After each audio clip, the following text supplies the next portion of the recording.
Welcome, everybody. Thank you so much for joining us tonight. We'll get started in a minute.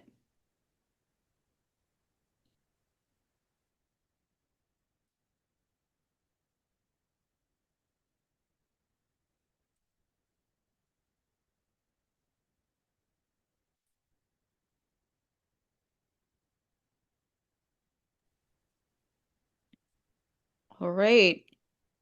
We have more people joining. I'll just get us started. Hello, everybody. My name is Miriam Sabagi. I am the National Organizing Director at NIAC. Really grateful to be here with you all. I'm also here with my colleagues Mitra Jalali, also of NIAC. We are really honored to have guests from the Asian Law Caucus, as well as the New York Civil Liberties Union. So we have Kimberly Lung joining us from the Asian Law Caucus. We also have Drea Herrera joining us from the New York Civil Liberties Union. And we also have a community member, Mariam Zavor, who will be sharing her story with her brother shortly during this training and in our presentation today. Just a friendly reminder for those who are not familiar with NIAC. NIAC was founded in 2002. It is the largest and oldest Iranian American grassroots organization in at the time, and it still is today. It is dedicated to building political power for the Iranian American community to advance peace and diplomacy, secure equitable immigration policies, and protect the civil rights of all Americans. We are, like I said, we are also joined, for those who just joined us, we also have guests from the New York Civil Union and the Asian Law Caucus, who are very esteemed partners in getting immigration justice for everybody. Um, I would like to go to the next slide in terms of what our objectives and agenda are. So the objectives of this training, so just quickly, members who attend this deportation defense training will come away with the following understanding.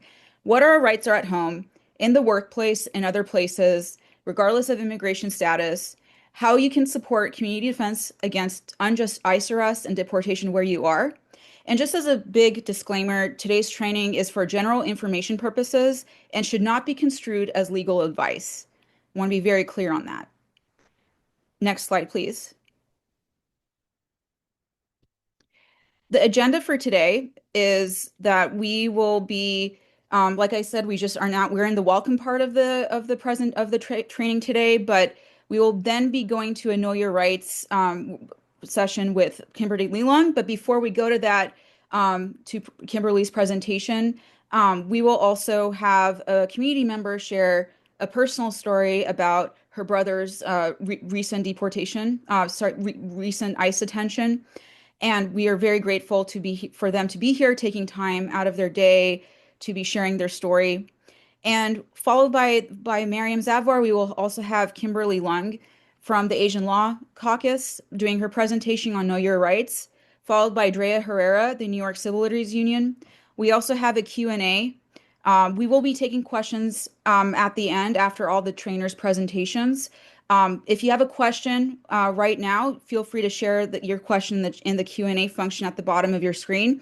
We will also be prioritizing questions that we got from the RSVP form. But before we go into the deep training, I would like to have my colleague Mitra Jalali share an overview of the national landscape and ICE detentions of Iranian Americans. Take it away, Mitra. Thank you, Mariam, and thanks so much to our many people from around the country who are here tonight. We have people from states from east to west coast and in between, so it's really highlighting the need for this conversation. So I want to talk very, very high level about the state of ICE detentions, and then the real bulk of this is that we want people to get specific information about equipping yourself to know your rights, no matter your status in different places, and then also how we can build up community defense where we are. So you know why we're on this call at a big picture level, but to put a little bit of detail to it, the big picture or major development of the last 2 months, 3 months is that we know that war abroad leads to a spike in repression at home. We knew that when Trump took office, he was coming in with this aggressive immigration regime. And we have seen since then that over 670 Iranian nationals are now in ICE detention. Just after the June war breaking out in Israel and then the US joining in strikes on Iran, we saw reports of over another 100 Iranian nationals arrested just within the days following the conflict. We also saw ICE doing a big press conference and media push around literally highlighting 11 different people's cases. These two-word stories that fabricate and tell an entire story about our community that isn't true, like the Iranian military snipers, all these types of stories. But in reality, who was detained? There's an example that I think about a lot. That is a over 70-year-old man who's just living in his apartment with his roommate. And we know what the national security rhetoric gets used for against our community. So we're seeing that now. We have seen some level of ICE detentions continuing regularly in the week since. There's so many cases, so we will work to provide in-depth data as we can about it for what's publicly known. I'll talk about that in a second, but the themes that come out are very disturbing. It's people taken without warrants being presented, very little time to state their case, very little due process involved in the nature of their detention, facing third country deportation, a place that people have never been connected to, that's not the United States and isn't Iran, and where they face severe danger. We know that this is going to get even worse because in June, Congress passed record funding for ICE, the highest amount ever in agency history, to step up enforcement. Moving to the next slide, just briefly acknowledging an effort to track data. Yes, before we get to that, ICE is under quotas of 3,000 arrests a day nationwide. And despite a tough on crime rationale, we also know now that ICE is arresting more people without criminal records than ever. We know that criminality is a concept in white supremacy that gets used against all of our communities. We know that that is subjective. We also know and can see clearly in the data, people with all types of levels of offense or not being swept up in the dragnet. We are seeing people that are being swept up for overstayed visas, very low level offenses, or more troublingly, in a lot of cases, no clear reason given. That is the most troubling of all. Supreme Court has also upheld the third country deportation practice for now. And also, you might have seen just last week out of Los Angeles, the essentially legalizing racial profiling. ICE is allowed to continue stopping people on the basis of appearance or job or language. We've gotten questions about the types of trends within the data of Iranians being detained, and whether we've heard of people being deported back to Iran. We do have at least one known case of that. And then we are also tracking more about the nature of the types of cases. So to the next page, what I want to share is an initial resource, which is niacouncil.org/ICE tracker.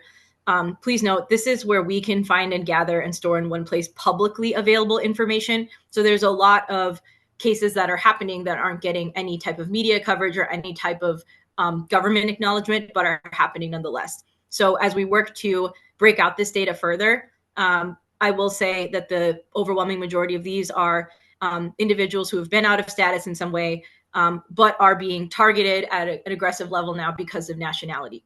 So that's, we got a lot of questions, understandably, about U.S. citizens being targeted, about legal permanent residents being targeted.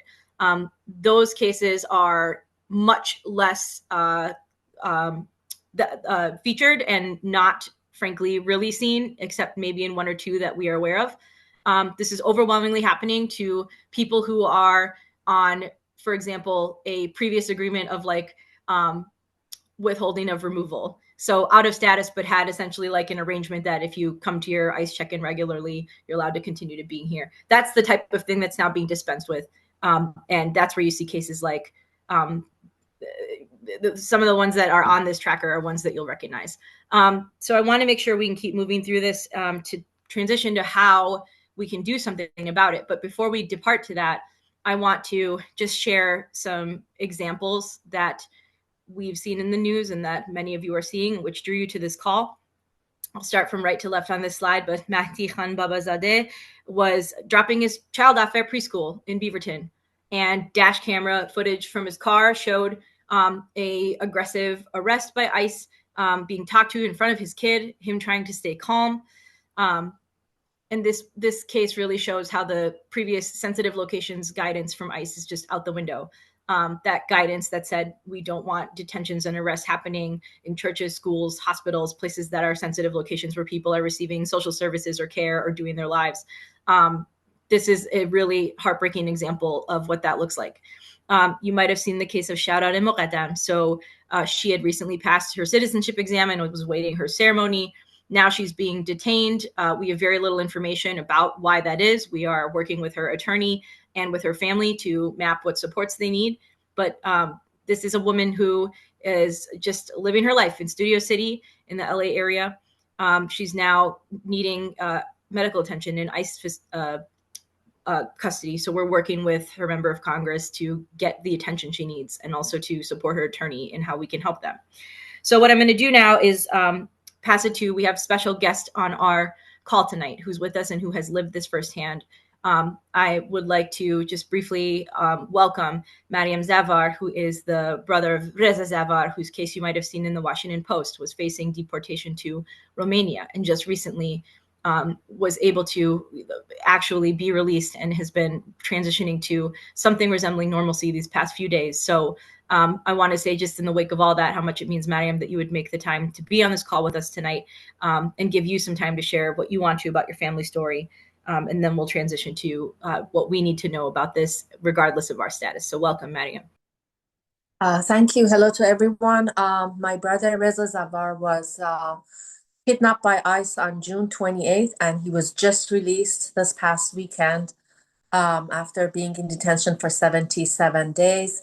He's here with me now. We're celebrating his release. He's at my house with my mother, and I want everybody to hear the story from the horse's mouth. So I'll ask Reza to give you all the details about his detention by ICE and the process of his release. There's Reza. Hello, everyone. Thank you for scheduling this meeting and setting it up. As my sister said, on June 28th, I was kidnapped by ICE. I came out of my house to go walk my dog. And after walking for maybe about 2 houses down from where I live, there was a Nissan Altima on the side of the road that I did not recognize. I thought it was my neighbor's. And as I was looking at the car door opened up, an ICE agent came out, hand on his gun, and asked whether my dog is friendly. I have a pit bull, as you can see on that picture over there. And I said, yes, he's friendly. And then he asked the same question again with his hand on his gun, walking closer to me. I said, yes, please relax, take your hand off your gun. He is friendly.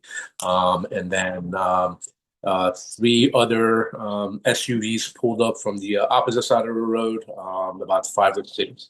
ICE agents, surprisingly not wearing a mask, came out of their cars and approached me. And long story short, they took the dog. They said they'll walk him back to the house.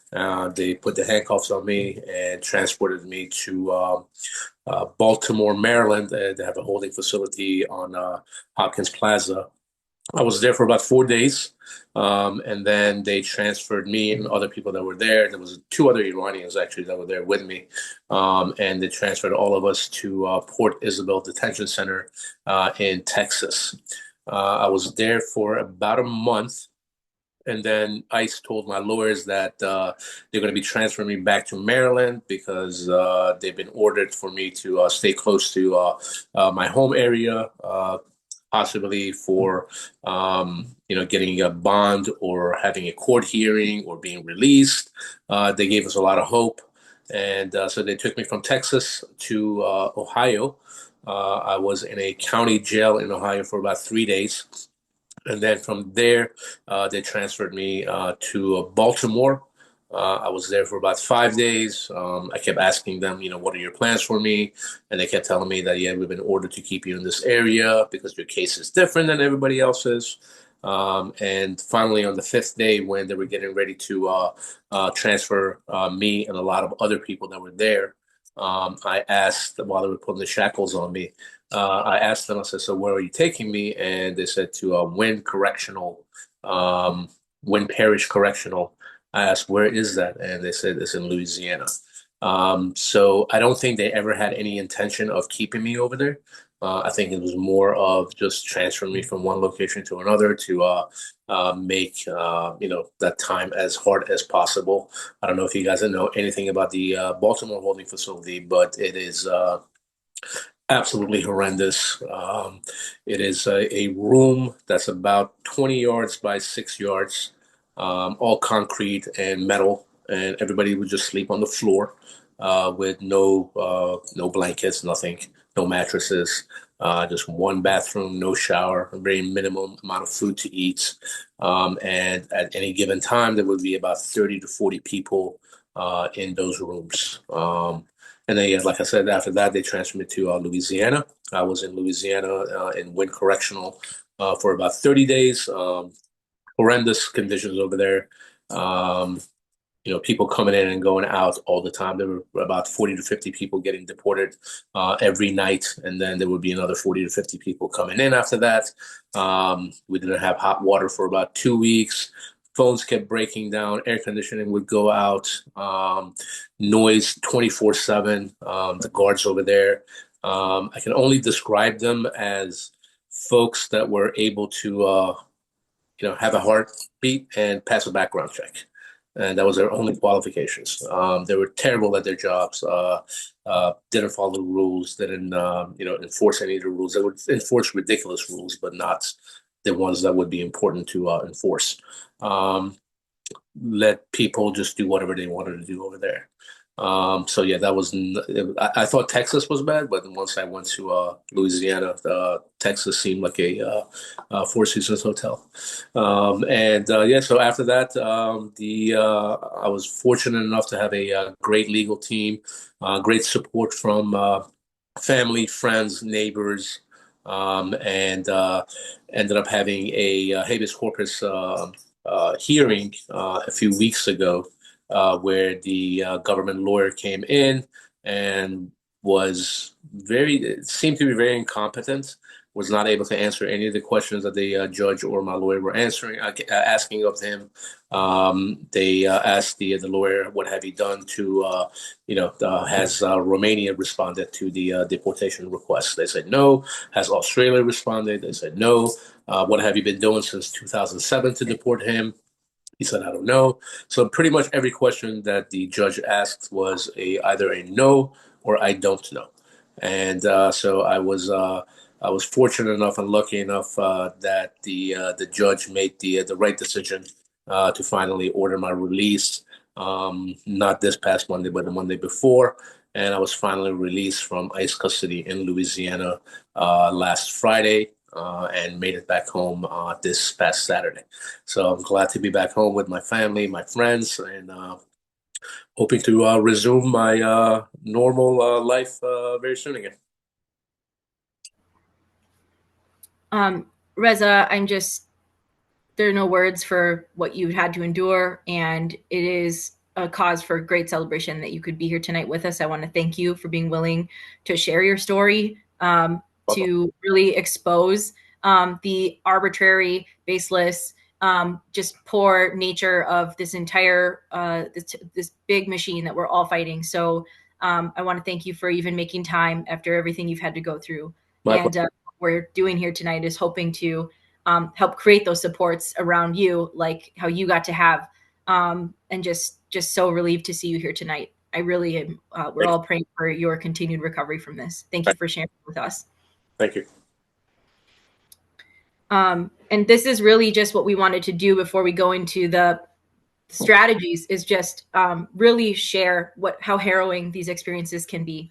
And this is happening in a time in our country where I don't have to tell all of you the horrifying things we're seeing happening to people of other backgrounds and of all immigrant backgrounds. But we're here tonight to think about how do we equip our community with knowledge of our rights? How do we share that through community education? And then how do we build up community defense? So to the first part of that, I'm going to pass it next to our first speaker from the Asian Law Caucus. I want to really appreciate, thank, and welcome Kimberly Leung, who is going to bring her experience as an attorney to talking through our rights with us. Welcome, Kimberly.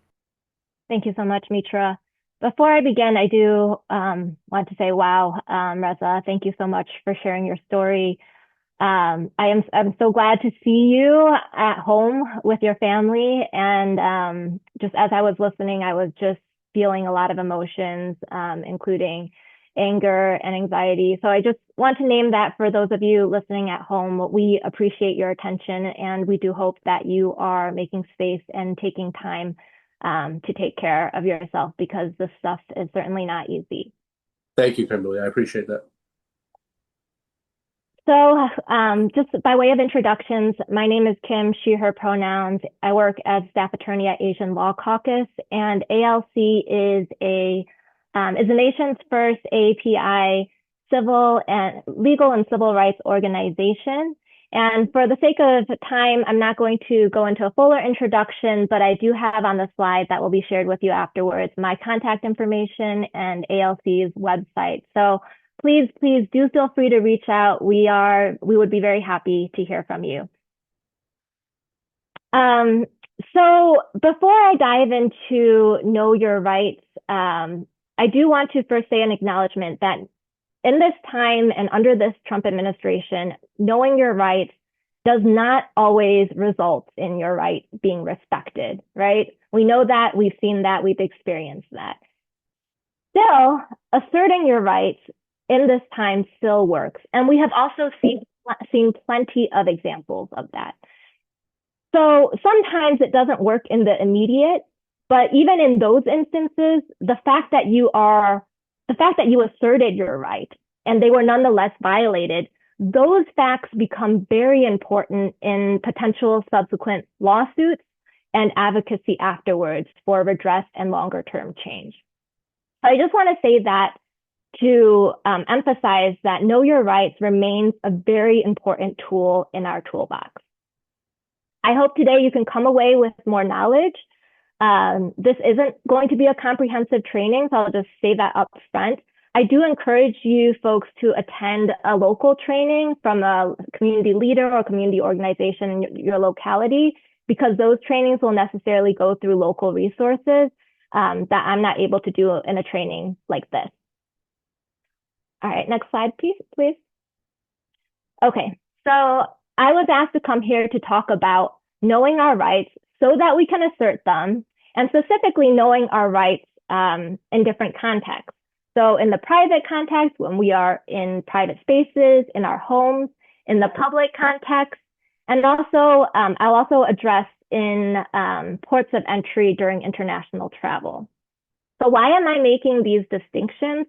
Well, that is because our rights can look different in those different locations.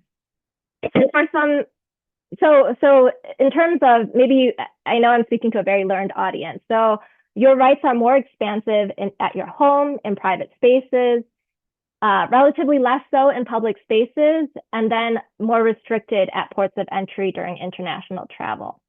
And in terms of some context on why that is, it is because of the US Constitution. That is the law of the land, right? So the Bill of Rights, which refers to the first 10 amendments in the Constitution, applies to everybody on US soil, regardless of your immigration status. The Constitution also has specific and name-specific protections for our personal property and for our rights inside our own homes. So that is a particularly protected place. Ports of entries are unique because, in contrast, they are considered entry points into the country. And so they're looked at like the border of a country. So the US Constitution doesn't have its full effect at ports of entry when you're doing international travel. Next slide. But regardless of where you are, I do want to emphasize some universal rules. First, you do have the right to remain silent if you invoke it. This is a commonly known right, perhaps maybe due to media, but I think it's actually less commonly understood that you don't have an inherent right to it. You have the right comes into play when you invoke it, thus requiring you to actually say, I'm invoking my right to remain silent, or I would like to speak with an attorney before answering any question.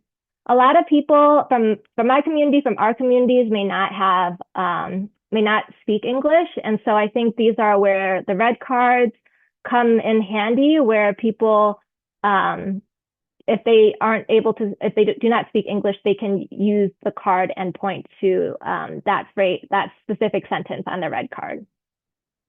If you're not going to remain silent, do not give false information or false documents to ICE or any law enforcement officer. Also, do not sign or admit to anything you are not sure about. I'm going to start with talking about your rights inside your home. And this can be a home that you own or one that you rent. No one can enter your home without your permission or a valid judicial warrant. So if in these times, if someone is coming to your door that you do not recognize, I think it's very important not to open your door and actually ascertain who it is before you open the door, right? Because we know that there has been instances where ICE is in plain clothes. And I say don't open your door, not because opening your door doesn't necessarily mean you give consent, but we have seen that fact be used against people, that ICE is saying, oh, I understood that as them giving me consent to step in. So we do encourage people not to keep the door closed and speak with the individual while the door is closed. So ask for an ID and ascertain who that individual is.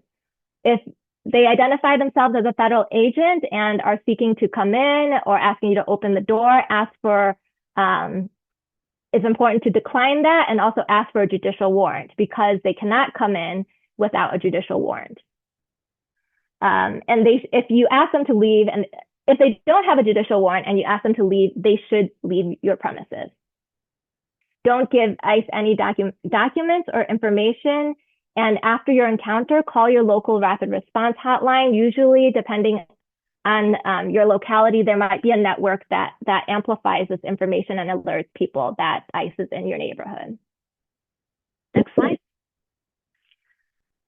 So I used the term judicial warrant just in the previous slide. And so what that is a court authorized warrant or document that authorizes a law enforcement officer to initiate an arrest or seizure or search your property. And that is different from an administrative warrant. So an administrative warrant is issued by, in this context of talking about ICE, is issued by the Department of Homeland Security.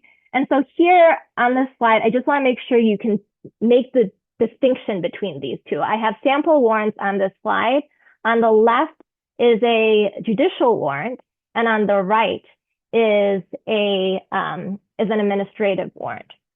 And so if, going back to the at-home scenario, if I'm at home and I ask the officer to present a judicial warrant and they hand me a piece of paper, what is it that I'm looking for? Well, if you bring your attention to the document on the left, I see that at the top of that document, it says United States District Court. Okay, I know this document is coming from a court versus the document on the left that says U.S. Department of Homeland Security. I'm also looking for the fact that this court order needs to be signed by a judge. And so at the document on the left, you see there's a space for, it says judge's signature versus an officer's signature. And I'm also making sure that it is, that it's not an old or expired judicial warrant. So I'm also looking at the date of that signature. All right, next slide. So now I'm going to switch gears and talk about our rights in public spaces. ICE can approach us in public spaces. But, well, first, they don't need a judicial warrant to arrest someone in public. They can use an administrative warrant. They don't even need that. What they require is reasonable suspicion to believe that the person that they are arresting are here in violation of an immigration law. Again, this underscores why it's so important to remain silent, because we know that there are many instances. What's going on right now is ICE is going into our communities. I live in the city of Chicago. And it's a dragnet approach, and they are just approaching people without any reason and asking them questions. As they ask questions, if a person is answering those questions, ICE is getting information, they might then decide, oh, with this information, we have reasonable suspicion. So they might not start out with reasonable suspicion and then make a determination that they have that. So again, the right to remain silent, or the importance of invoking your right to remain silent, is very important. Next slide.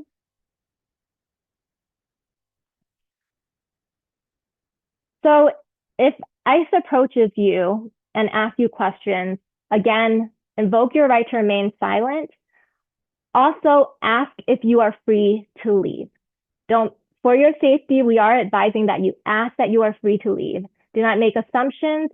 And we also advise people to if they say, yes, you are free to leave, that you calmly walk away and do not run or make sudden movements. Now, what if they say no? If they say, no, you're not free to leave, you're essentially being detained, you might be arrested, or you may be facing an arrest. Again, it's important to invoke your right to remain silent.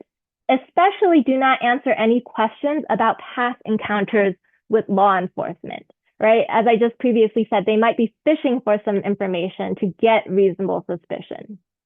Ask to speak with a lawyer. And if you have proof of citizenship, a green card or documentation demonstrating lawful presence, if you have that on you, show it, as that may be helpful in your situation. We are also advising that people carry these documents with you as you go to public spaces, and make sure that you also have copies of these documents if you are going to do that. I did put a note on this slide that, with respect to the right to remain silent, in some states, you may be required to provide your name to law enforcement. And so it is important to talk to your local legal aid or community organization about what those specific requirements may be. But even so in those states, you don't have to answer other questions. A question that is pretty common that I get is, if ICE stops me in public, can they search my belongings? In order to search your belongings, such as searching the inside of your bag, your pockets, or the trunk of your car, or the glove box, so basically searching items that aren't in plain view, they need a judicial warrant to do that, or valid judicial warrant, or your consent. If we know that ICE is doing things that they shouldn't be doing routinely, if they proceed to still search your items, it's important for you to still say aloud, I don't consent to you searching me. I don't consent to you searching my glove box. Another thing is you may record the encounter, but for safety, do let ICE know that you're taking your phone and you're recording. Finally, before I pass it over, I want to talk about international travel and our rights at ports of entry, or what we should be aware of at ports of entry. This is a unique setting, as I explained earlier, and all persons at ports of entry, including citizens, are subject to inspection by U.S. Customs, Borders, and Protection. So if you are traveling abroad, regardless of your immigration status, you should expect more intensive screening at U.S. ports of inspection when you return to the country. CBP could also ask you, and we've been seeing this and hearing this, they could ask you more questions about your travel, your background, social media activity, your political and ideological views, and your activities abroad and in the U.S. They could also pull you aside for secondary screening. Well, most of us are familiar with the primary screening, which everyone has to go through. Secondary screening is they take you aside. It might be a private place or just a more secluded but public place for additional questioning and for longer term questioning compared to the primary screening. They can also search your belongings and devices, and may even take and confiscate your electronic devices for a period of time. Next slide. The following is about advice for non-US citizens. So we are emphasizing a lot of caution for non-US citizens who are traveling abroad. If you must travel, we emphasize preparedness. So what does that look like? I think you should be consulting your immigration attorney or an immigration attorney. Carry the following important documents on your person: passport, visa, green card, a form called G28, which is an appearance, which is an entry of appearance by an immigration attorney if you have an attorney, and your I-94. Prepare for the possibility that your devices will be searched by CBP. Prepare for the possibility that you may be denied entry back into the US, and prepare for the possibility of detention and deportation. All this is especially so if you have a criminal record, or if you've even had any encounters with law enforcement. This advice is all the more important. For visa and people with temporary immigration status, I do want to emphasize, excuse me, I do want to again emphasize that we ask that you carefully consider future international travel plans. If Trump enacts a travel ban in the near future, there is a risk that you may not be able to enter back into the US. So it's very important, if you are a visa holder or have temporary status, that you consult with an immigration attorney about your specific information and do a thorough individualized risk assessment before you finalize your travel plans. Finally, I want to say that for US citizens, you do have a right to enter and return to the country. So for US citizens, we're not providing the same amount of or the same advice as to caution for international travel. US citizens have a right to return to the country. I just want to flag, Kim, as we go through this, there are some questions coming in that just feel on the way of what you're talking about. So we got a question that says, for naturalized citizens returning to a port of entry from Iran, are you required to answer questions about political loyalty? So I guess in general, if you're at CBP and you're being asked about political loyalty, is that something where you can say, I don't have to answer that? What are our rights in that situation? Just at the airport. Yeah, I think so you're a naturalized citizen. You do have the right to enter, and so in that situation, there is, and again, I want to emphasize, we do have the right to remain silent. Now, the right to remain silent, I just want to be realistic. I think that if you don't answer their question, you might be questioned longer or have a harder time. But they still must let you in the country. So there is potentially a risk. We all have a risk of being put into secondary inspection. So it might cause delays. But at the end of the day, naturalized citizens, all U.S. citizens are not to be denied entry. Also, questions about, I know the questioner asked about political affiliations, and you might hear those questions. We do know that that's happening. Questions about religious beliefs, they should not be asking you. So that is something to note and document and pay attention to, that they should not be asking those types of questions. I also have received advice that if you get questions about political affiliation, you can inquire as to the relevance or ask to speak with a supervisor. And then questions about, if you're asked to give up your electronics, what do you do? And related, do you need to allow officers access to your phone or technology or passwords to social media? So just those common things around device and social media, if you have fast best practices or tips for people. I think there's a whole entire trainings about being prepared for such an instance and what you should do before travel. So I will share some resources on that, not just the training, but some written materials on that. But it's not something that I have time to go through in entirety.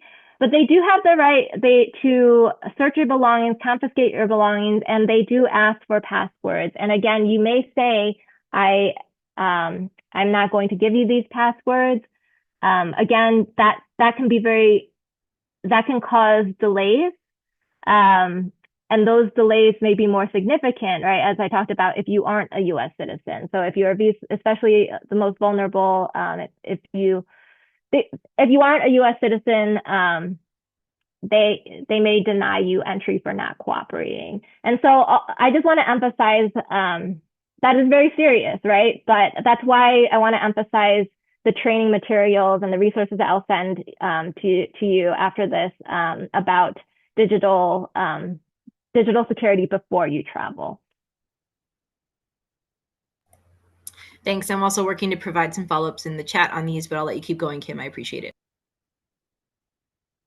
Well, that's actually where I end. So I'll pass it off to you, Mitra, to introduce Drea. And I'm also happy to, there's a Q&A, a lot of time for Q&A at the end as well. Great. All right. So we're going to move now toward how to take this outward. So this section with Kimberly has been about your individual rights in different settings. And now we're going to talk about how to build up community power and community defense networks. So I want to welcome Drea Herrera from the New York Civil Liberties Union to talk through this critical information. Thank you so much and welcome, Drea. Hi, I'm Drea, go by she and they. I am a queer Arab Latina New Yorker, and I am also an organizer at the New York Civil Liberties Union. And can you go to the next slide, please? Thank you. In case you don't know who we are, the New York Civil Liberties Union is the New York affiliate of the ACLU, the American Civil Liberties Union. So here's some information about who we are and what we do. Mainly, we focus on advancing civil rights and liberties through a variety of ways. So that's in the courtroom, in communities, and also through the legislature. So thinking about what we can do, what kinds of policies we can pass at local and statewide levels to protect immigrants from some of these violations that we are seeing from the federal government. Next slide, please. So I'm going to talk about things you can do before an ICE raid or arrest, during an ICE raid or arrest, and then after. And the after component is where we will talk a little bit about rapid response networks and how to build some community support. So 4 things to do before an ICE raid. So first, protect your data. So that means password protecting your phone, removing any facial recognition or biometrics mechanisms. Use encrypted messaging apps like Signal to share sensitive information, and make sure all your social media accounts are private. So anonymize your name as much as possible, delete any followers you do not know or trust. This is just good social media hygiene. We know that this administration, there's a lot of surveillance and targeting of individuals based on political beliefs or country of origin, things like that. And so that is one way you can protect yourself. The second piece is knowing your rights. So being here, you're actually doing that number 2 on this list. Understand your status and risk level, meaning make sure you understand what is legally required of you depending on your status. So, for example, in some cases, individuals with certain immigration statuses, like green card holders, are actually legally required to present specific documents if asked. I have some friends who who haven't been carrying their documents with them, but we're in a different time. We're in a very scary time. And so it's really important to just know what is legally required of you based on your status. So if you're not sure about what is legally required of you or whether you need to provide specific documents and in what situations you need to do so, we recommend to consult a lawyer. And I think that there was some legal resource that was shared in an answer to one of the questions, but I will also be dropping some legal resources in the chat after this presentation as well. And then the final thing is building your support network and creating an emergency plan. So we want to do this sooner rather than later. When we say support network, we're talking not just about obviously like your family and friends, like people who you trust and you can rely on in the case that you are arrested and detained, which is incredibly important because your family, as we've seen with Reza, right, that those are the people who are going to fight for you, right, and make sure that you get released if you are detained. But also connecting with civil rights organizations in your area. So like your local NIAC chapter, the ACLU in your state. Just getting to know those civil rights organizations so that you can call on them if needed.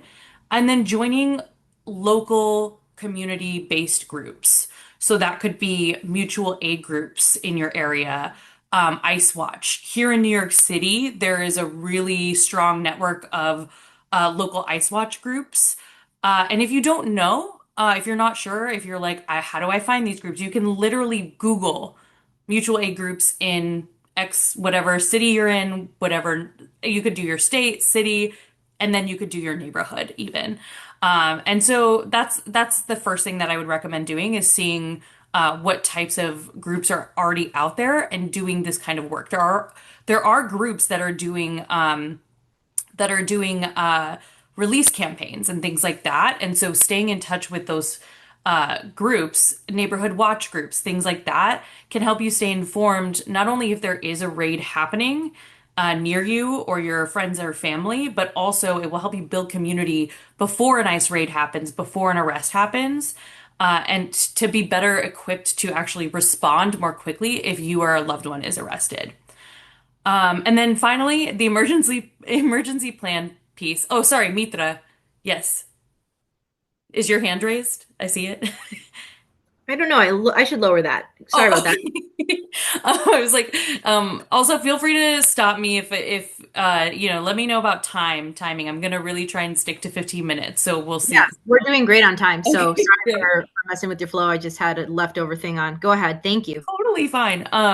So when we say emergency plan, we're referring to creating an emergency plan with your family or loved ones. That includes legal information like maybe your A number, copies of important documentation, a number to an immigration lawyer, medical information, who would take care of your children if you do get detained, and an emergency contact number who can follow through with that plan. I'm also going to provide a template for Make the Road actually has a great emergency plan template that I'll drop in the chat as well. And I also recommend to memorize your emergency contact number.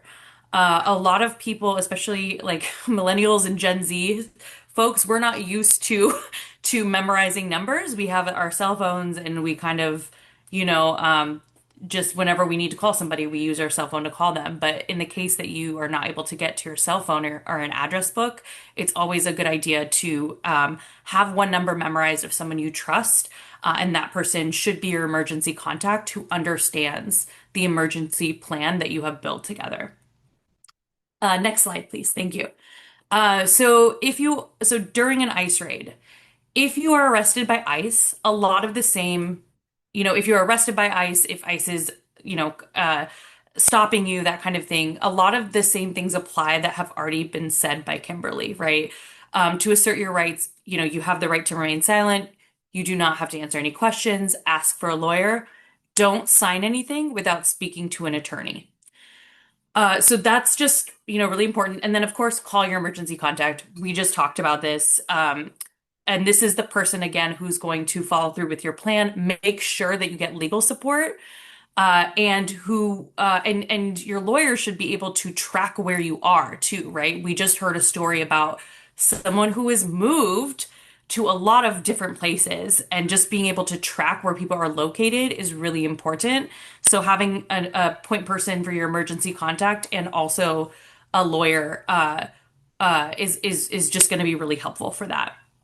And then one last thing, actually, I wanted to say, sorry, on the last slide, and then we can move. On the right to a lawyer, you have the right to speak with a lawyer, but if the arrest if you're arrested by an immigration officer, so ICE or CBP, Customs and Border Protection, they don't have to provide you with one in the same way they would for criminal court cases. So I think I saw a question about that in the chat, and so I just wanted to note some states have funding for people to get free legal support.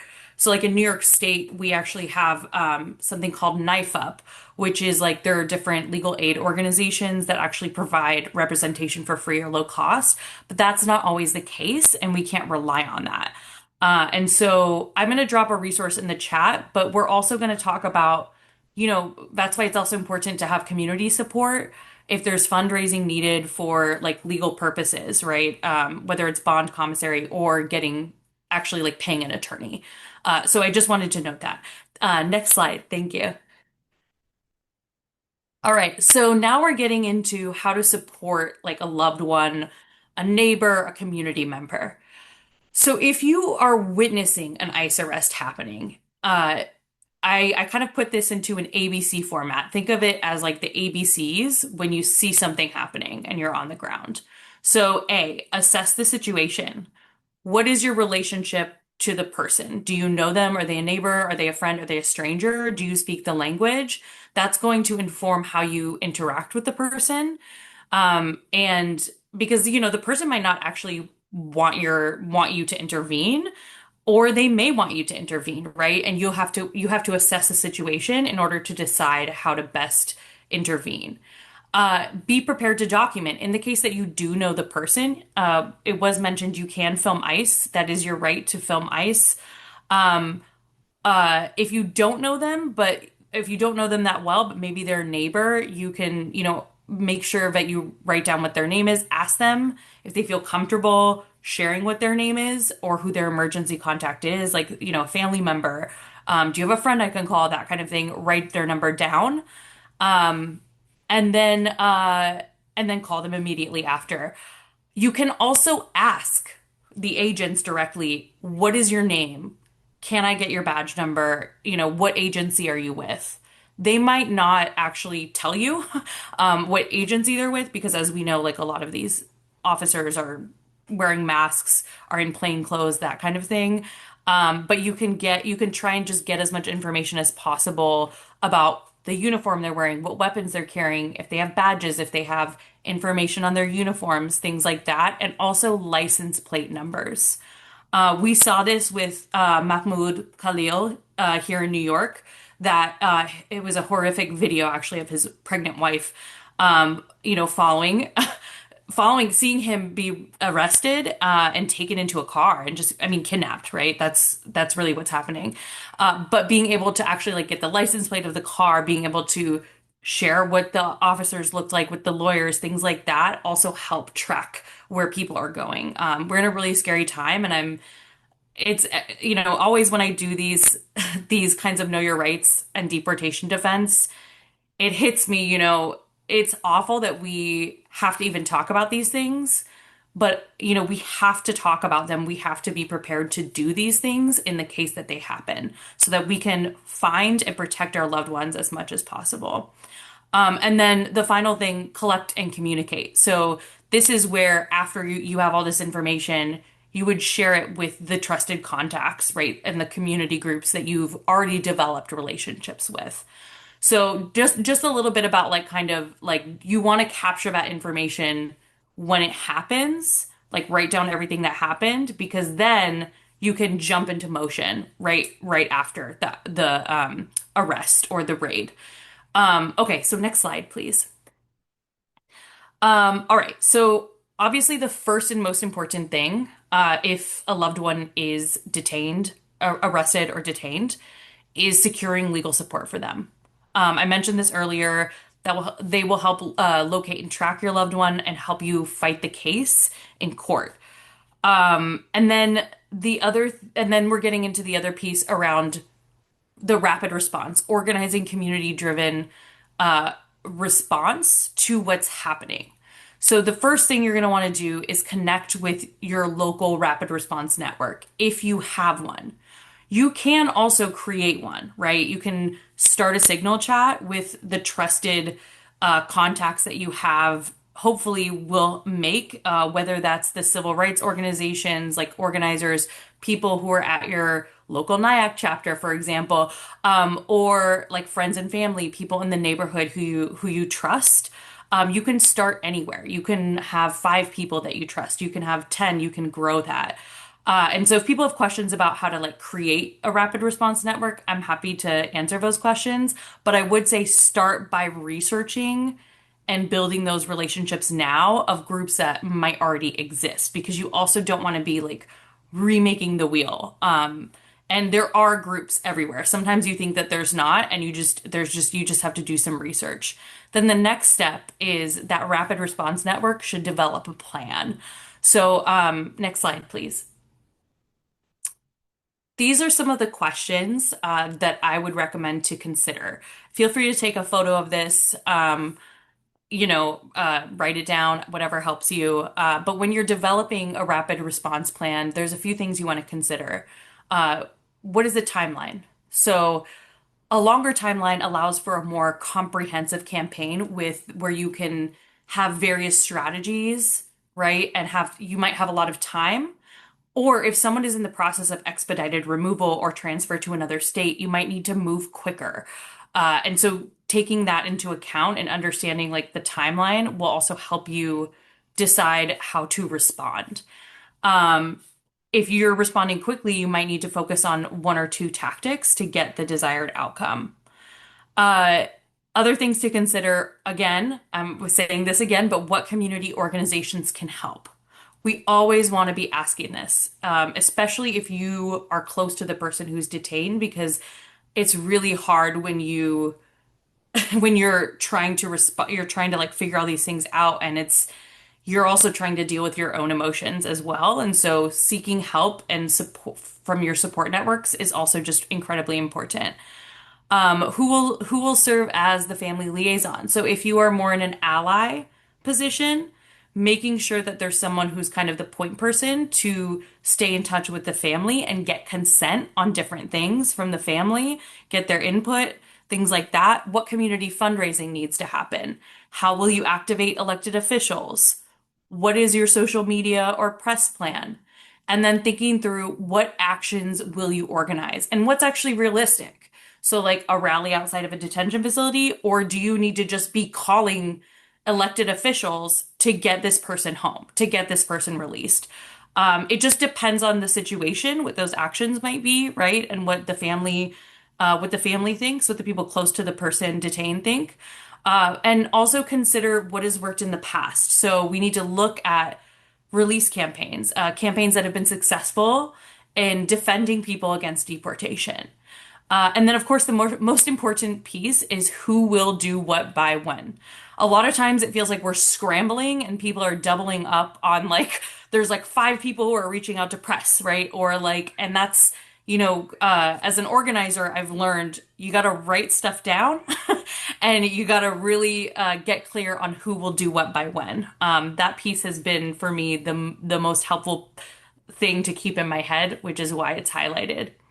I also just wanted to mention, as you're talking through things like, social media, press, on the ground action plans, it's really important to assess risk. So, sharing personal details publicly could be used against the individual facing potential deportation. But that's also why we want to listen to the people who are most impacted. So listening to the person who's detained or their family members. And you always want to get consent from the family members, the lawyers, right, on what information to share and what information to keep private, and take their input seriously. Sometimes as allies, we want to, and of course, when it's someone who's from our community, right, we want to like step up and just like, this person needs to be released. We're sharing everything, we're posting it on social media, but it's really important to be plugged in. And that's what the liaison is really important for. And there's different levels of visibility for different types of campaigns, so you can be fully public. You can have a high visibility campaign with as much media attention and public support as possible, or maybe more of medium visibility where, you're just sharing petitions or click to call actions with your trusted networks. Or, the family and the lawyers might decide that this is a situation where we don't want any public visibility on this. Our focus is going to be mainly on providing legal relief and immediate support for the family or individual arrested. So in New York City, do you all hear my cat in the background? I'm so sorry. In New York City, there was someone who was actually just deported in Jackson Heights, and the family requested that basically they just need help with like income. They need help getting food, housing, things like that. And they don't want this person's name to be public. They don't want, right? Like there's certain things like that that I think we need to take into account. I really apologize for the cats in the background. I felt like I was trying to keep it's 8, so I feel like that's did pretty good, hopefully, with time. And yeah, I think I'll pass it back to you for Q&A, Mitra. Thank you so much, Drea. Cats are completely welcome. This is a Sorry. cat space. My cat was nosing in on my section earlier. So we've been working to address the Q&A questions on the chat. So we'll keep taking those just like in the Q&A feature. But we did get a handful of questions ahead of time. So we're going to read a couple of those out that we got from before. And we're going to just take those one at a time. I will say we received many, many questions, which we love. A lot of them either were addressed in the content by the nature of the thing. And so we're going to triage those out, or otherwise just we'll work to get you those answers where we can. But I'm going to pass it to Mariam now to take some of those questions from the RSVP link one at a time to our panelists. And then Mariam, anything you want people to know about asking their questions now, if you could go over that too, and then we'll do the first round of questions we got. Yes, thank you so much. Again, thanks everybody for joining our training tonight. We will prioritize first the questions that we got from the RSVP form, and then we will also address questions that have been asked in the Q&A function. If you click on the bottom of your panel and you click Q&A, you can ask a question there. Some of you have already asked questions, and our esteemed panelists, have already answered some of them live. And if we cannot get to your question, don't worry. We will answer them as best as possible. And we will also be sending you all resources after this training. So we will do our best tonight to answer your questions as much as possible and as best as possible. But because we are on a limited time, we are prioritizing certain questions that were asked in the Q&A in the RSVP form, followed by the live chat. We will send you all resources as best as we can after this training. So the first question that I'm going to be getting to is, have there been any reported detentions / deportations of Iranians with green cards or U.S. citizens? And part of the same batch of the same person asked the second question.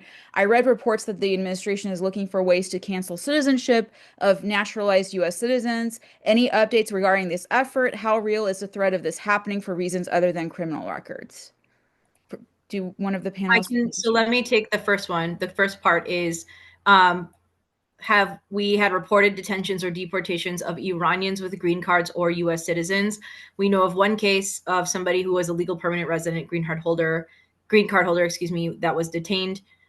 We have not received any knowledge or case or outreach that we know of U.S. citizens that have been detained or deported. What is more common with citizens is potential screening at the airports, where, like Kim talked about, there are expanded rights in our community. There are expanded powers for CBP under the law, and then our community is scrutinized in those places. But nothing rising to the level of full-on detention and deportation. So just want to clear that out there. But we are obviously we're living through a time where the Trump administration is announcing plans to denaturalize people, is announcing a desire to revoke birthright citizenship, like all these literal constitutional attacks. And so that's part of the harm and insidious nature of this time, is that our hard-fought rights and status are being questioned. And that is part of the intention, is to sow fear, confusion, and stress within the community. So where we can dispel those things, we'll be clear about that while remaining vigilant. So I'm just taking that first part of it. And then the second part, read reports that the administration is looking for ways to cancel citizenship of naturalized U.S. citizens. And toward that, I would say I'm going to put this in the chat. Short version is the denaturalization effort would require a number of legal developments to actually be carried out fully, but it is something we are concerned about and tracking. We have an FAQ that breaks this down that I'm going to drop in the chat so that we can move to the next question, but we are monitoring that. And for now, there is no actively underway denaturalization effort that we are aware of against our community, but there's been an announced intention that we are monitoring to understand how that would work. I hope that makes sense, and I'll let you take it to the next one, Mary.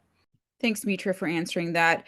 The next question I want to get into is, are there any expectations of upcoming threats against naturalized citizens, especially those with specific political views / activism? Any takers? I mean, around threats, I mean, there's threats every day. But I think the key word here is exactly what is said, threats, right? This administration has threatened to revoke status of several elected officials even who have shared unfavorable views on Palestine, right? Unfavorable to the administration.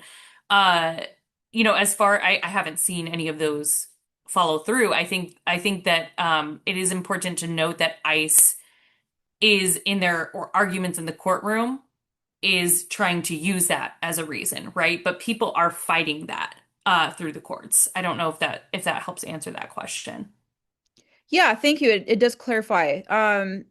Thank you. The next question I want to get to is, besides becoming knowledgeable about the issues immigrants face, tracking our politicians locally and nationally, canvassing businesses, putting together a network of providers / lawyers for once immigrants are detained, all of which we do, a group of us working with a local church that is frequented by many immigrants, need to learn from you what are the steps to developing a hotline and ways to respond to illegal ICE detention when they are happening. Please address this. We will be taking your training. Thank you.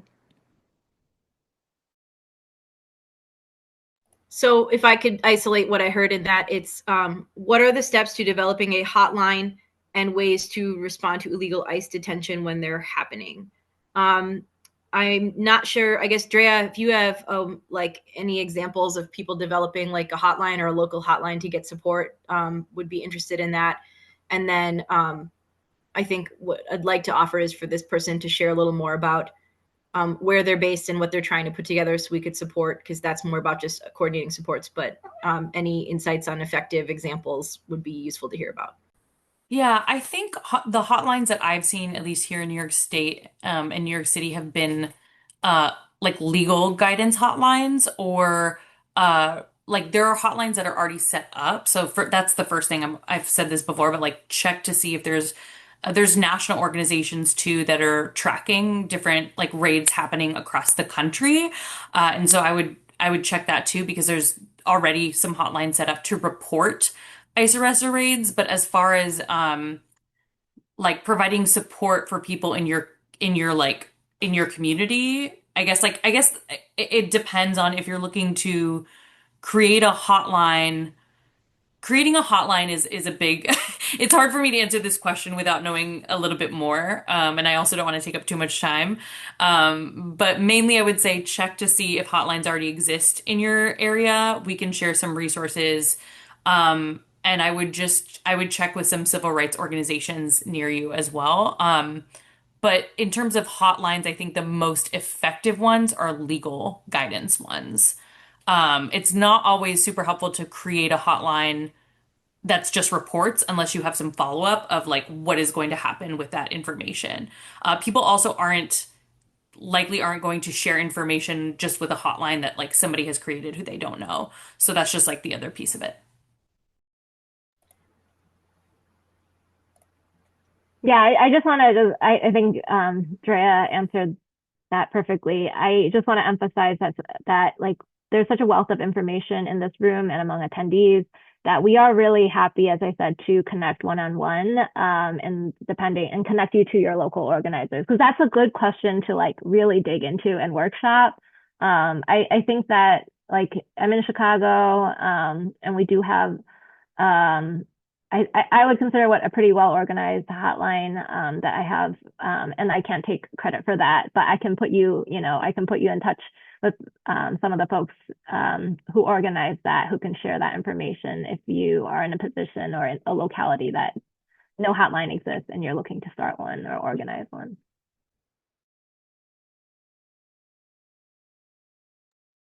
Wonderful. Thank you for answering that question. The next question I want to get to is, do you have knowledge of ICE/US government using records to investigate naturalized US citizens who also have had Iranian citizenship? What do you recommend we prepare for? Maybe like for those on our panelists, maybe you can speak to your experiences working with other communities on this. Yeah, just briefly before we do that, I would also just say specific to Iranian community. So, the way the question is phrased is investigating naturalized U.S. citizens. So that can mean a lot of things, but essentially, we did get lots of questions when the travel ban rolled out about people who are dual nationals. So dual nationals who have Iranian citizenship and then U.S. citizenship. The travel ban has an exception for dual nationals. The first one also did. So it was not used to apply to them. But there is just heightened scrutiny around our community. So the guidance that we give out to people is because there is more scrutiny, we all the more underscore and emphasize that knowing our rights is important. We're going to send the individual knowing your rights in these different places at airports, et cetera, out. I'll plug our travel ban center again that has this information in Persian and in English. So there's translated versions depending on which language you prefer to read in. So we just give the general guidance that we are not aware of active efforts underway to investigate people, but we know that there is a climate of scrutiny, and that if you are a dual national, the rights that you have are the ones that you have claim to as a U.S. citizen, as a legal permanent resident, and so knowing those is the recommended step. So that, as Kimberly said, you can assert these rights even in a climate and a state of our country where those are being threatened and those rights are being violated. We deserve to assert them.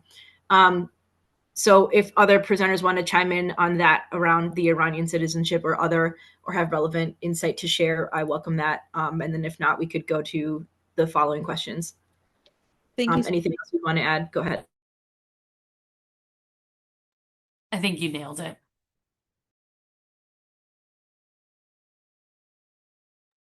All right, thank you. Kimberly, did you want to add or?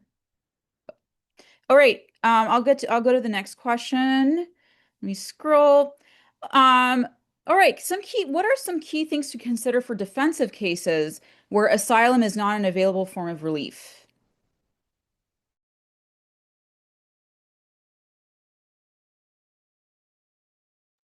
I mean, I can answer. If there's questions about like specific cases, I think that's where we would probably just refer people to one of the legal resources that we provide where you would want to consult. There's so many different situations, and so I can't really consult on something specific if you can't seek asylum. I'm not an attorney. Also, Kimberly, I don't know if you want to speak as someone from a law caucus, I am an attorney. I actually don't specialize in immigration. So I think it is something that we do have a immigration team. So again, it's something that we're happy to connect with if we're getting into specifics of individual cases. And I appreciate that, Kimberly, you had shared your contact info earlier. So that's part of what we're doing, is creating a space to help people get their questions answered either here or through these relationships we're building. Mariam, I'm going to just scan the Q&A now. I think that's the like green, the highlighted from the RSVPs. If we want to move through the unanswered remaining ones coming up, and if you want to just take them one at a time, and then we can do our best to go through it. Yeah, we're going to be moving on to the ones that were answered live on this training. So we're moving on from the questions submitted from the RSVP form. So one question that I'm seeing is, let's see, a lot of questions that were submitted. Thank you all. Nasser asks, if an ICE agent stops you and asks for proof of citizenship, is a passport card valid as the actual passport?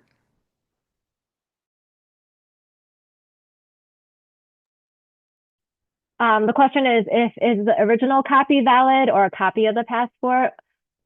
Is that right? The passport card.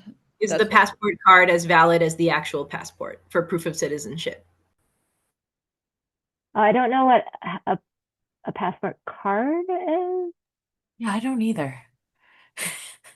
Yeah, I think it's a version of like I think it's a plastic card version of the passport. It's not like it doesn't have officially the visa stamps, for example. It's not it's just a card version of the passport. It's not a booklet. Okay, well, given that that's something that I have to look into. I'm not familiar with a passport card. The adjacent question, so I'm happy to follow up with. I don't know if we're compiling a question and answer for email, but the adjacent question about like, what if I have a copy versus the original copy? We are generally advising people to carry original documents, a passport and green card, but also have a copy of that, leave a copy with a friend and trusted friend and family in case of loss or in case of unlawful confiscation. So yes, carry the original, but also make copies and don't readily like give. You can show it, but don't readily have them confiscated. The fear there is that you won't get your documents returned. Okay, great. Thank you. Would any of the panelists be able to address the DOJ's June 11th, quote, Civil Division Enforcement Priorities memo, particularly Section 5, prioritizing denaturalization, which gives wide latitude to denaturalize and remove what they say are, quote, naturalized criminals, gang members, or indeed any individuals convicted of crimes who pose an ongoing threat to the United States through civil procedures and not with a judge and jury? So this is what was, sorry, it's like I'll start to answer, click into a tab, I lose the tab with my notes. And so then it's like, well, let's take it straight from the mind. So I'll share the FAQ, but we basically broke this down that what that really is read as is it's an intention to try to use the denaturalization process to remove citizenship and status from people who, and then it goes into a number of different types of rationale for this. And then the category that you rightfully pointed out is a very subjective one around criminals, gang members, convicted of crimes who are posing an ongoing threat to the United States. And so the reason that this is concerning is we know, like I said earlier, criminality is a construct of white supremacy. It gets used for all kinds of reasons against all kinds of communities. We know that. We know this as Iranian Americans. The logistics, essentially, of trying to do this through civil procedures require the government to create a case around each person they'd be targeting. There's a lot of questions it raises more than answers about how they would actually go about doing this. So we're in touch with lawyers in the ecosystem who are monitoring this to understand what would that even look like in practice. I think a lot of what we've seen under Trump in general is that because there's also a desire to appeal to the base by just constantly proclaiming actions and intentions and orders, it creates so much confusion about what actually is happening versus what is not. I would put this more in that category. They wanted the messaging impact of saying, we're going after people in every way, including looking at denaturalization.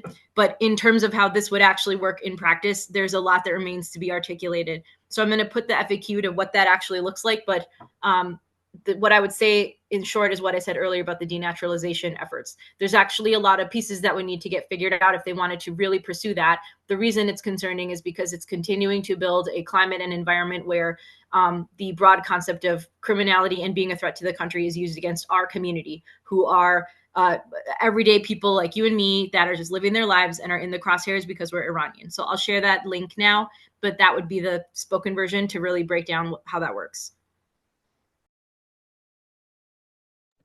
Kimberly, Drea, did you want to address that as well? All right. I'm seeing more questions. Brian asks, what can we learn about the release of people who've been detained during this latest spike of aggressive ICE raids? Rate of release, what helps them get released? It feels as though people are being detained by the thousands, but I don't hear what happens next, especially about successfully getting people released. I teach Know Your Rights trainings and would love to be better informed on this. I mean, I can answer this. I think I don't know where you're located, but there's a lot to learn. I think I also think it varies. There's a lot of questions in that one question. So, with regard to the rate at which like people are being detained, that's something that there might be different tracking mechanisms for that, but it's also very hard to track just because people are being kidnapped and transferred and all of these things. But I think I'm just going to focus on the part about what can we learn. I think different tactics that have been very useful. I'll say, like here in New York City, getting elected officials and the AG involved has been really helpful in speaking out, in going to different facilities specifically. There's I think like a lot of media attention can be very helpful also in getting people released. All of these things can not necessarily make a court case, but bringing public attention to something and having a lot of public outrage surrounding a person. I mean, again, we saw that with Mahmoud as well, like around a person where the impact of their case could actually impact other other people, right? Who for their political beliefs or things like that, who are being persecuted for those reasons here in the U.S. And so I think that you kind of have to look at your area though, because New York City might look different than the Midwest, right? Or a different area. And so I think what kinds of tactics actually work or what you can learn from different campaigns really depends on your region.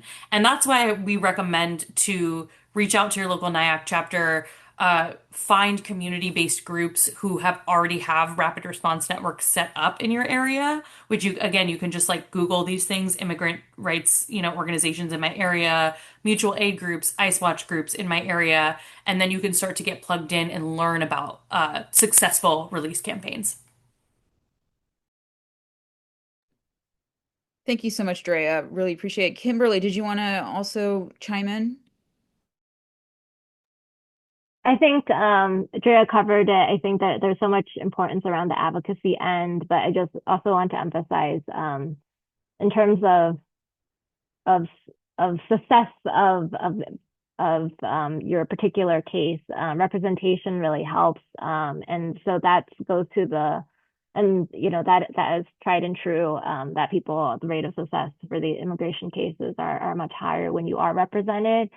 That sort of reverts back to our earlier discussion about the rapid response hotline and how important it is to get connected with a legal service provider or an attorney. Another thing I'd like to emphasize is that these things are happening really quickly, and it's really hard to find an attorney, and there frankly is not enough immigration attorneys.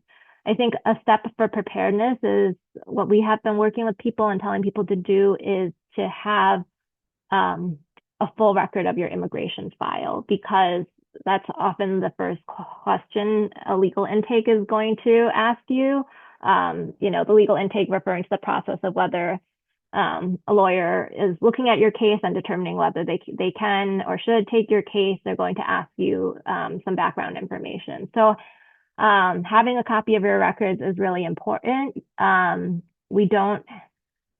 You don't have to be a lawyer to make a FOIA request for your immigration records. And so again, I will be sure to share resources about how to make a records request. Asian Law Caucus is also co-hosting a training for people who aren't attorneys. It's training targeted for people who aren't attorneys and it's a train the trainer workshop that we're having in October on how to get your records. Fantastic, Kimberly. Thank you so much. I want to get to two more questions. I know we're approaching the end of our time here. I want to shift a little bit to social media. So Wendy has a question saying, is it okay to have a social media in general as a rapid response network, or does that draw too much in general? It makes that community a government target. Is dropping off food to people who are scared to leave their homes illegal? Dropping off food to people who are scared to home is so nice and not illegal. And that's so lovely. As for welcome y'all's input. I'm not like a tech person, but on social media, I think the sort of very attorney answer is it depends. I think we I just want to emphasize like we can be loud and proud and criticize this administration.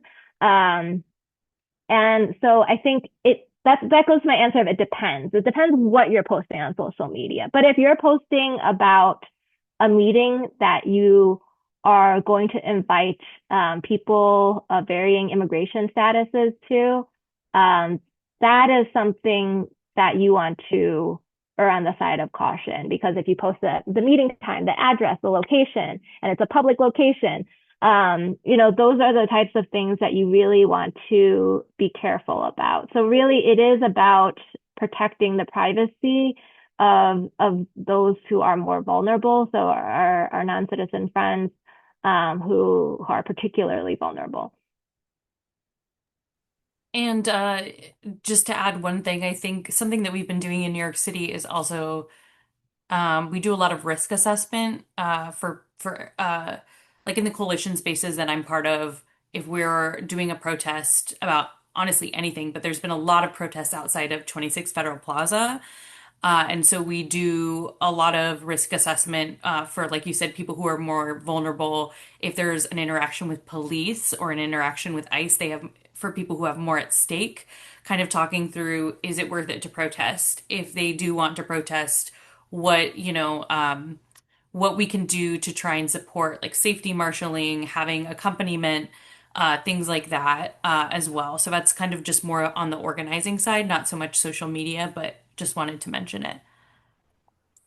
I would just add one more thing, and then I know we're moving to our close and like some next steps, but I think that there's a couple ways to think about if you want to rapidly notify people of possible ICE action.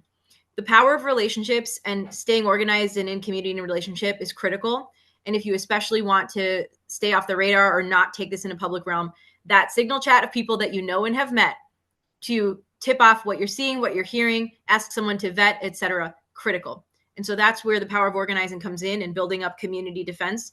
The other thing I would say is, in this environment where there's false alarms and scary news and overwhelming information and like a lot of community uncertainty, sometimes, frankly, I have seen social media be used in necessary ways to like dispel something that isn't true.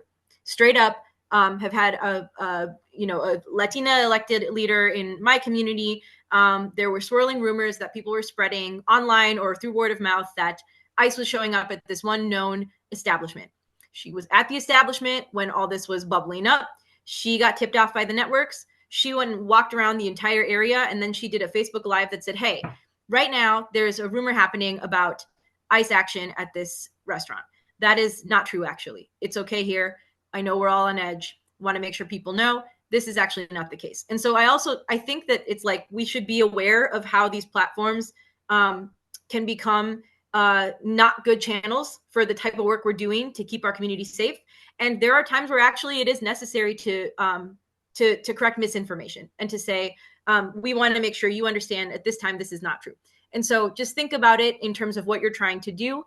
Stay in those organized relationships. And then remember that true information is actually so important because there's such a need to keep blood pressures down and help people live their lives. And we want to be vigilant, but we don't want people to be in hysteria over possible risk. Like that's what we're always trying to cultivate. So I can talk more through what that could look like we're going to go now to what you can do next from here, including like our work in chapters to start to build some of these systems up. But I hope that gives a little bit more insight into how social media fits into rapid response. So Mariam, I'll pass it to you to take us through the closing and then resources that we'll bring following. Oh, you know what? There was a question about assets. Let's do that one, Mariam, if we didn't, and then we'll do closing. Thank you. Yeah, definitely. I know, I just wanted to flag, yeah, there were a lot of questions about assets, and it was also raised live, so I'm going to just also address. So the question is, does the government freeze all of your bank accounts if you are deported?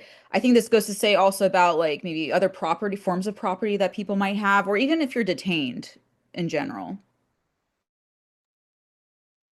Kimberly, I feel like I saw you kind of answered that around the power of attorney. I feel like you might be better situated to speak.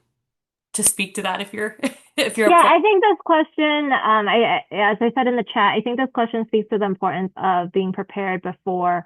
Um, we prepare for the worst, hope for the best. And so in preparing for the worst, we actually, regardless of immigration status, I think we all need to do some, everybody should have some important housekeeping and estate planning done. So I shared that that's where power of attorney of property can come into play.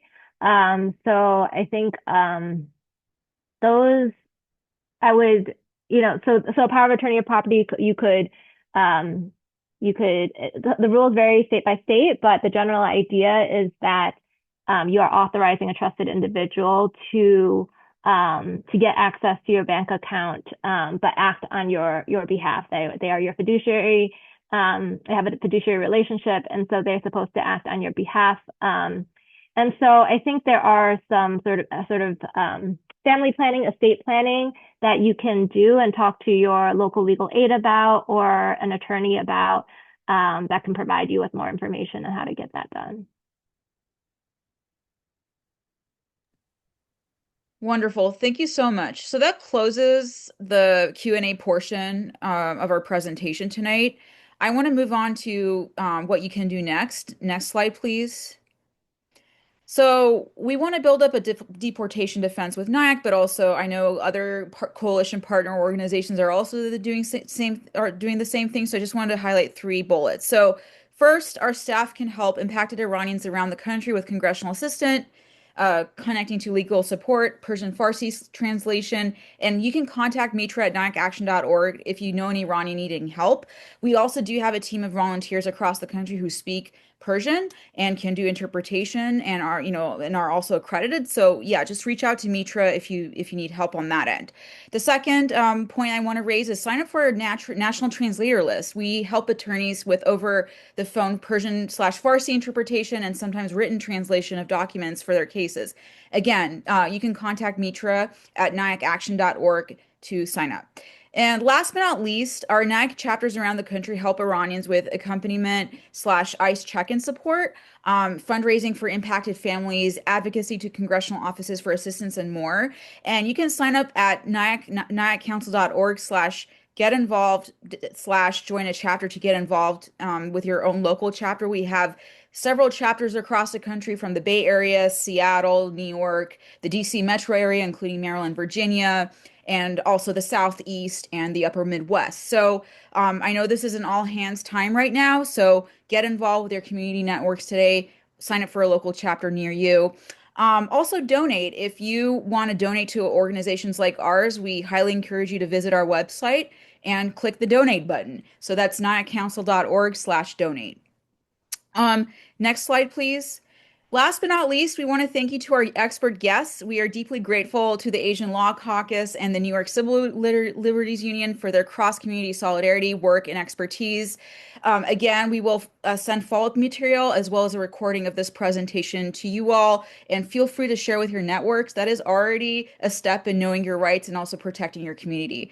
Again, thank you so much for joining us tonight. I hope you guys wish you a wonderful evening and safe journeys and safe time for you all and for your networks. Thank you. Have a good day. Thanks so much, everyone. Thanks so much. Thank you.